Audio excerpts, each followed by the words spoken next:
Commonwealth of Australia was born. But it was a less than auspicious start. One of the first things debated in the House was the Immigration Restriction Act.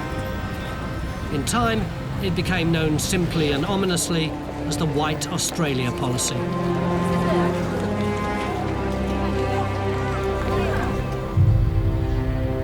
At its core is an idea invented by the British and perfected in South Africa: the dictation test.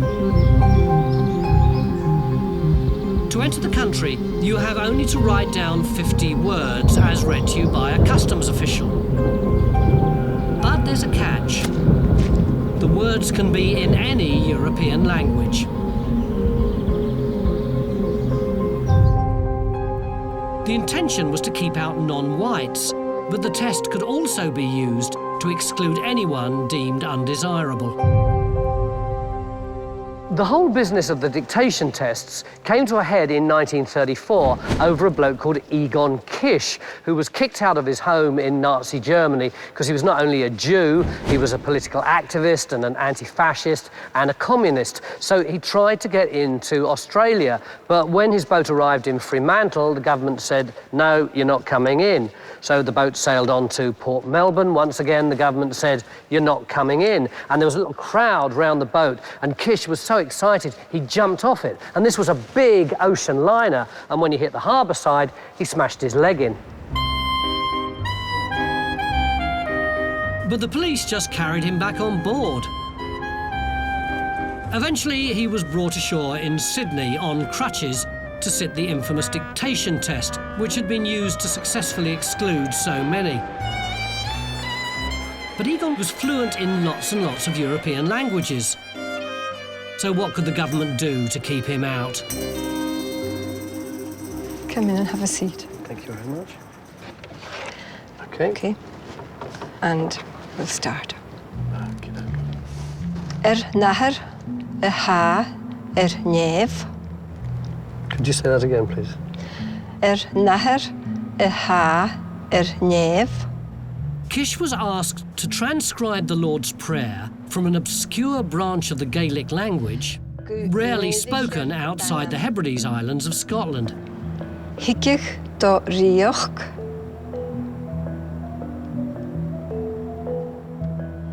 Naran lachel. Agus yn chwach. Remember, this is a test for entry to Australia. And Egon is being asked to take a dictation in one of the least spoken languages in Europe. Gu shiori. Amen. Thank you very much. Have a look at it. The public and the media thought this test had been daft. The case went to the courts and eventually Kisch was allowed into Australia. So what did he do? He went all around the country, attending meetings, telling everyone that Hitler was evil, that the Nazis wanted a big war, and that they'd build huge concentration camps. See, the government was right. He was a radical loony. Did I pass? This is a fail. I did get amen right, didn't I? You got amen right, but I cannot see any other correct words in here. Thank you.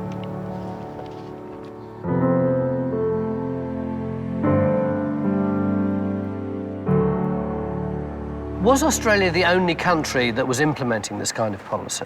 No, Australia was part of a much larger club, really, but they were very confident that they were leading the world, and they were proud that they were leading the world. The White Australia policy was really Australia's declaration of independence, because on the one hand, technically, we didn't become completely independent from Britain, but it was Australia's way of saying, this is our particular distinctive country. Why did the politicians want to do that?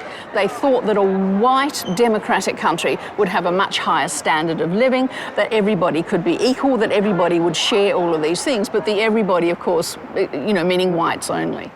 How long did this stream of what we would think of as racist legislation exist in Australia? Australia continues to proudly define itself as White Australia well into the 1940s, when both through internal domestic protest and a sort of a growing sense of shame, and also a lot of external pressure, and we start to retreat from that notion of Australia as a sort of white bastion. And the dictation test is actually repealed in 1958, which I think is some sort of recognition, you know, of what a terrible, dastardly role it played.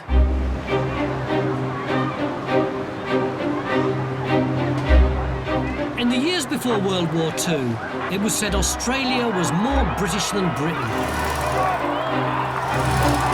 Off you go now. Don't be late. Bye, Mummy. Bye-bye. 40 years of racially based immigration had created a bastion of white Europe in what remains geographically Asia. But the war had an unexpectedly positive effect on the Australian economy.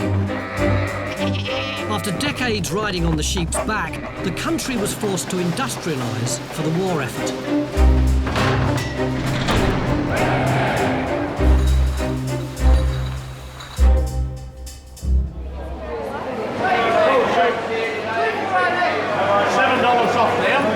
Now the young nation desperately needed more people to complete the transformation into a modern industrial society.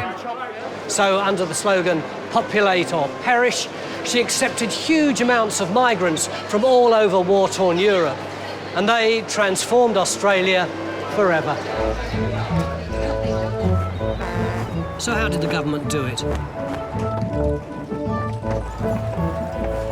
They simply told the Australian people that the new migrants were really just like us. Well, it took a long time, eh? But we're there at last.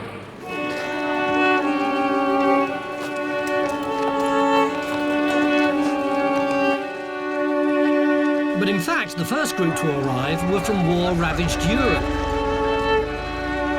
Refugees grateful to start life anew as far from their old homes as it was possible to be.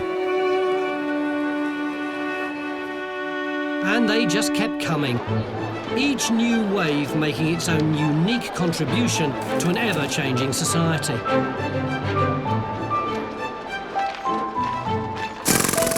Many were sent to work on remote public works projects, like the Snowy Mountains hydroelectric scheme, and they toughed it out. In so doing, they played a huge role in creating the long period of prosperity that lasted into the 1970s. The dominance of white Australia was slowly fading away.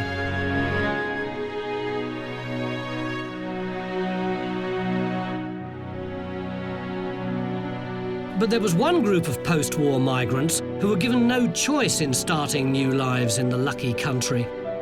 They're sometimes referred to as Britain's stolen generation.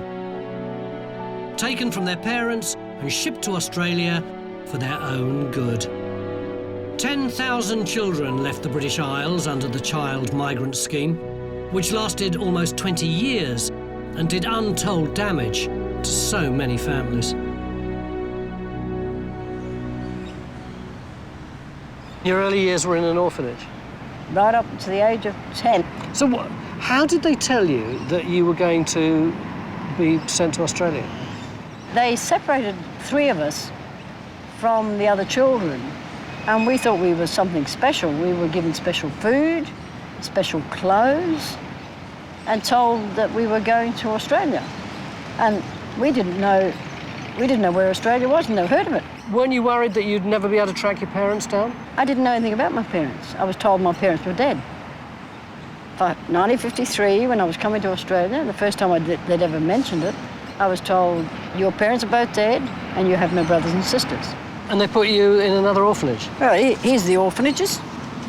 This is a photo of me. That was in Glasgow when I was 5 years old. Yeah, yeah. And then there's... That's the boat? That's the ship that I came out on. Yeah. It's the New Australia. This is in Geraldton, 300 miles north of Perth.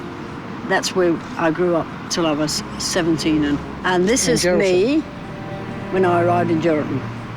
What kind of jobs did you do when you came back to Australia? In the orphanage, I was in the kitchen, cooking for 200 people. 3 meals a day, 7 days a week. 5 o'clock in the morning we got up, and 8 o'clock we went to bed without a penny paid.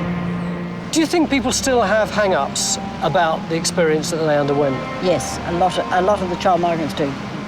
A lot of them haven't really been able to talk about it to anybody, and so they've bottled it up inside. It's a bit of a stain on the governments, isn't it? I suppose it is, but I mean, when you look into the history of different countries, they've all got these hidden secrets that haven't yet come out. I mean, how long did it take for the Australian government to say sorry to the stolen generation, the Aboriginals from Australia?